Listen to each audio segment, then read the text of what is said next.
encounters with death and a lot of things that's happened to me. That's my book, Death, Drugs, and Muscle. And, I shot myself, biceps, triceps, shoulder. I didn't do anything that none of the pros don't do, okay?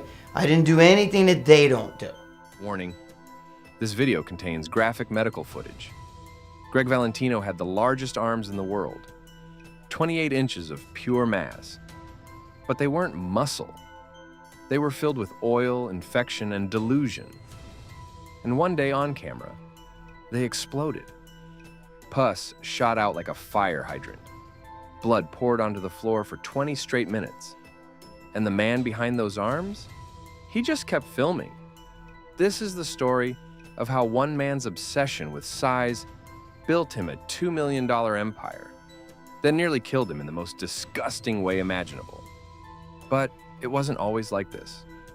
Greg Valentino was born on August 5th, 1960, in the Bronx, New York. A scrappy Italian-American kid standing just 5'6", Greg was short, stocky, and consumed by one thing from the moment he could flex: not being small. He once told an interviewer that he figured if he couldn't grow taller, he'd grow wider and more jacked. That became his entire identity. Before he even made it to high school, Greg was lifting plastic sand-filled weights in his house. Those cheap department store sets where the sand would leak out and you'd lose half the weight before your first rep. But it didn't matter. Because even at 11 years old, Greg had a naturally muscular build that other kids noticed immediately. They'd look at him and say, "Why are you built like that?" And Greg soaked it all in. He didn't just like the attention, he was addicted to it. And that addiction would define every decision he made for the rest of his life. By the time he walked across the graduation stage, he didn't just accept his diploma like everyone else. He tore off his gown and flexed for the entire graduating class.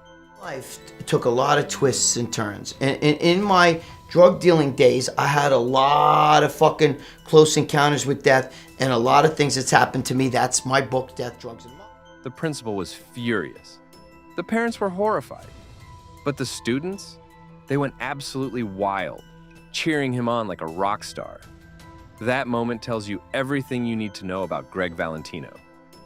He didn't just want muscle, he wanted a reaction. And he was willing to do whatever it took to get one. Here's the thing most people don't know. For 23 straight years, Greg trained completely natural. No steroids, no injections, no synthol, nothing. He spent time at Gold's Gym in Venice Beach in the early 80s, training alongside Arnold Schwarzenegger, Lou Ferrigno, and the Barbarian Brothers during the golden era of bodybuilding. This was Mecca, the place every serious lifter in America dreamed about stepping foot inside. And Greg was right there, pumping iron with the legends, winning amateur shows, and doing it all without a single needle. His arms measured a legit 21 inches of real, natural muscle. For a 5'6" guy from the Bronx, that's genuinely elite. Most men who lift their entire lives will never see 21-inch arms. But for Greg, it wasn't enough. It was never enough. And this is where the story takes a dark turn nobody saw coming. After leaving California and heading back to New York, Greg opened a couple of gyms and tried to build an honest living. But anyone who's owned a gym knows the ugly truth. It's a brutal, low-margin grind. Rent is high, memberships churn, and profit margins are razor thin. Money was tight, bills were stacking, and sitting right there on his gym counter every single day was the answer to all his financial problems. Steroids. Members wanted them. Greg could source them wholesale. So he started dealing. A bottle here, a bottle there, sold to buddies and loyal gym members. But like every drug operation in history, it escalated fast. Way too fast. It does this shit, where where the dog goes like across the carpet where because it's rubbing its ass. Okay? I had I had to eat the whole wheat bread. Before long, Greg wasn't just some gym bro passing along vials to friends. He was one of the biggest steroid suppliers in the entire New York and Westchester County area, moving serious volume. He had professional bodybuilders calling him on the phone, begging for product, and most of them didn't even want to pay full price. Greg later said top-level pros would hound him constantly, expecting steep discounts just because they had a pro card. He once claimed there wasn't a single pro bodybuilder alive who hadn't dealt a bottle or two, saying the whole thing was baked into the sport's DNA. When police eventually raided his home and powerhouse gym in Yorktown, they found $75,000 worth of anabolic steroids just sitting there. And that was only what they recovered in a single raid. Now here's where it gets truly wild. Stay with me, because this next part turned Greg from a local gym owner into the most infamous bodybuilder on the planet. At age 35, after over 2 decades of natural training, Greg crossed the line. He started injecting the same products he'd been selling: testosterone propionate, equipoise, boldenone. He was stacking compounds at dosages that would terrify even experienced users. 3,000 milligrams a week, pumped directly into his muscles. A standard therapeutic dose. Fun guy to be around, you know? So I used to work, I actually got a job. I used to fool around with these strips. Prescribed by a doctor is about 100 milligrams per week. Greg was doing 30 times that every single week, without fail. And his arms, they ballooned like nothing anyone had ever witnessed. From 21 inches to 24, then 25, then 27, then all the way to 28 inches of cartoonish, vein-riddled mass that looked like inflated footballs bolted onto his shoulders. Ripley's Believe It or Not recognized him as having the world's biggest biceps. He was officially a walking sideshow, a human spectacle. But here's the dirty secret Greg never wanted you to know. A lot of that size wasn't real muscle. The bodybuilding community has always debated what exactly Greg was pumping into those arms. He swore it was just oil-based steroids, and he simply had nowhere else to inject. But most experts believe he was also using synthol, a site enhancement oil that's 85% oil, 7.5% lidocaine, and 7.5% alcohol. Synthol doesn't build a single fiber of real muscle.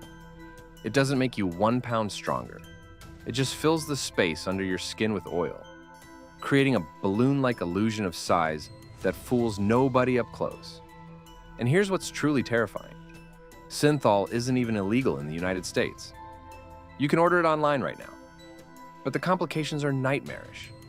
Pulmonary embolisms, permanent nerve damage, chronic infections, oil-filled cysts, stroke, muscle fibrosis that turns living tissue hard as concrete, and in severe cases, amputation or sudden death. But before the nightmare came the empire, and this is what makes the whole story truly tragic.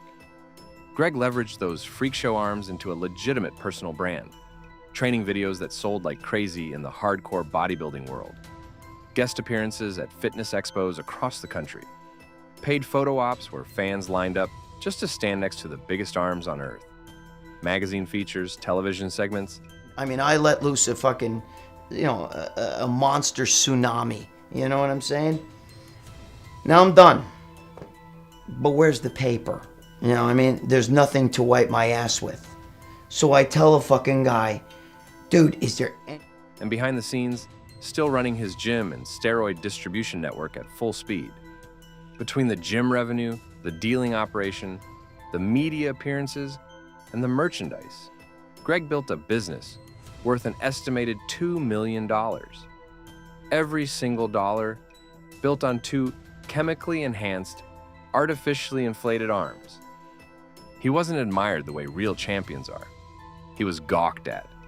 People stared in restaurants, pointed on the street, whispered at bodybuilding shows. And Greg loved every second. Every stare was validation. Every gasp was fuel for the fire burning inside him. But what nobody was watching was what was quietly destroying Greg from the inside.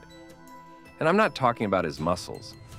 Doctors who reviewed his case identified textbook muscle dysmorphia, a condition also known as bigorexia. Fucking your hand, you're chained to like fucking 10 other guys, and we all get locked down into a holding cell. All right, so we're downstairs. It's the psychological mirror image of anorexia. No matter how massive Greg got, when he looked in the mirror, he still saw that same small kid from the Bronx, 5'6", undersized, nobody special. The bigger his arms grew, the more desperately he needed them to keep growing. It stopped being about bodybuilding. It was full-blown, uncontrollable addiction to size itself. And like every addiction in history, it was building toward catastrophe. The warning signs were screaming at him, and Greg ignored every single one. His left bicep started swelling abnormally, even by his extreme standards. A massive hematoma was forming deep inside the muscle tissue, a growing pool of trapped blood, oil, and infected fluid building pressure under the skin like a biological time bomb, getting more inflamed and painful by the day. Any rational person would have gone to the emergency room. But Greg was too deep in his obsession and too afraid of losing the arms that defined his entire identity. So instead of seeing a doctor, he grabbed a syringe, set up a camera in his room, and decided to drain his own infected bicep on film. What happened next became one of the most disturbing videos ever recorded. He stabbed the syringe into his grotesquely swollen arm. American soldiers deployed overseas were reading it. Fans who publicly hated him were secretly addicted to his brutal, unfiltered honesty about the sport's darkest corners. He published a memoir called Death, Drugs, and Muscle: Surviving the Steroid Underworld, a raw, uncensored account of his life in the bodybuilding drug trade. He appeared on ESPN, gave interviews to Generation Iron. The man the industry tried to erase became its most honest and strangely respected voice. Today, Greg is in his mid-60s, still trains. Arms around 20 inches with permanent scarring from the surgeries. He's publicly denounced steroid abuse and warns young lifters about the path he walked. Says he could blow them back up tomorrow if he wanted to, but he won't. So, what's the real lesson here? Greg Valentino didn't start as a monster. He was a short kid from the Bronx who wanted to feel big in a world that made him feel small. He trained clean for 23 years, had real muscle, real talent, real discipline. But somewhere the line between dedication and obsession disappeared. And once he crossed it, there was no coming back. The arms that built his empire, put him on national television and made him famous, those same arms nearly killed him. They got infected. They exploded on camera in a shower of blood and pus. They sent him to prison, and they turned him into a cautionary tale the fitness world will never forget. If this story hit different for you, drop a comment and tell me. Was Greg a victim of his own broken mind? Or did he know exactly what he was doing every step of the way? I genuinely want to hear your take. Smash that like button if you made it this far. Share this video with someone who needs to hear this story before they make the same mistake. And if you're not subscribed yet, what are you even doing? Hit subscribe and turn on notifications right now, because the next story we're covering is even crazier than this one. You do not want to miss it.